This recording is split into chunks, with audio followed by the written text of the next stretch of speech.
हिमाचल प्रदेश में कुल 4 लोकसभा सीटें हैं, जिनमें से एक है शिमला संसदीय सीट, जो अनुसूचित जाति के लिए आरक्षित है। देश में हुए पिछले लोकसभा चुनावों में यानी लोकसभा चुनाव 2019 में इस सीट पर कुल 12,59,085 मतदाता थे। उस चुनाव में बीजेपी प्रत्याशी सुरेश कुमार कश्यप को जीत हासिल हुई थी और उन्हें 6,06,182 वोट हासिल हुए थे।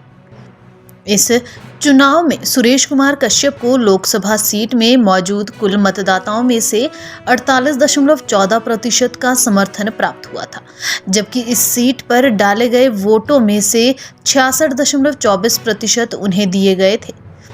लोकसभा चुनाव 2019 के दौरान इस सीट पर कांग्रेस प्रत्याशी धनीराम शांडिल दूसरे स्थान पर रहे थे, जिन्हें 2,78,668 वोट मिले थे, जो संसदीय सीट के कुल मतदाताओं में से 22.13% का समर्थन था और उन्हें कुल डाले गए वोटों में से 30.45% वोट मिले थे।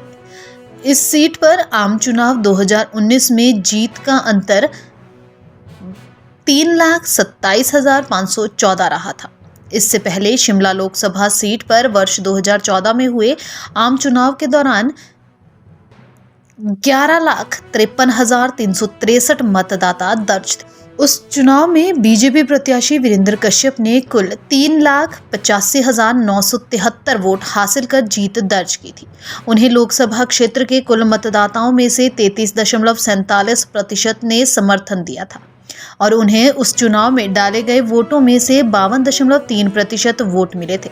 उधर दूसरे स्थान पर रहे कांग्रेस पार्टी के उम्मीदवार मोहनलाल ब्राक्टा, जिन्हें 3,01,786 मतदाताओं का समर्थन हासिल हो सका था, जो लोकसभा सीट के कुल वोटरों का 26.17% था और कुल वोटों का 40.99% रहा था।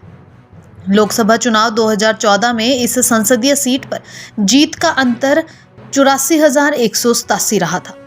उससे भी पहले हिमाचल प्रदेश राज्य की शिमला संसदीय सीट पर वर्ष 2009 में हुए लोकसभा चुनाव के दौरान 11,06,608 मतदाता मौजूद थे, जिनमें से बीजेपी उम्मीदवार वीरेंद्र कश्यप ने 3,10,946 वोट पाकर जीत हासिल की थी।